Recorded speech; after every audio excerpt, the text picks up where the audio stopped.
অন্তর্বর্তীকালীন সরকারের প্রধান উপদেষ্টা তিনি গোপন চুক্তি করিয়াছেন বাংলাদেশের ভাবমূর্তিকে ক্ষুণ্ণ করার জন্য ও দেশের অর্থকে বিলীন করে দেওয়ার জন্য। তার কারণ গোপন চুক্তি কোনো ভালো মানুষের কাজ নয়। যে কোনো চুক্তি বিভিন্ন রাষ্ট্রের সাথে হতে হয়, সেটা যে কোনো পার্লামেন্ট দলীয় সরকার, জনগণের সমর্থিত সরকারের মাধ্যমে। অন্তর্বর্তীকালীন কোনো সরকার কোনো গোপন চুক্তি বা কোনো সরাসরি চুক্তি করার কোনো অনুমোদন সংবিধানে নেই বলে আমি জানি।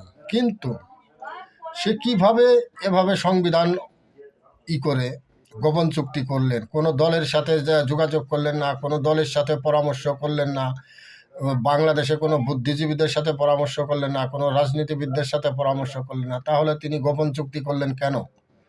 তারপরে তিনি বাংলাদেশের বিশেষ ব্যক্তি হিসাবে বিবেচনা করেছেন তিনি নিজেই। আসলে নিজের ঢোল কি নিজে পিটানো ঠিক? সে নিজেই স্বীকৃতি নিছে যে তিনি বাংলাদেশের বিশেষ ব্যক্তি। এটা আপনাদের কাছে কেমন মনে হইতেছে? আমার কাছে তো হাস্যকর মনে হইতেছে যে নিজের ঢোল নিজেই পিটায়। সেই কাজটাই করলেন নোবেল বিজয়ী ডক্টর ইউনূস। ধন্যবাদ সবাই। আমার ভিডিওটি ভালো লাগলে সাবস্ক্রাইব ও শেয়ার করিবেন।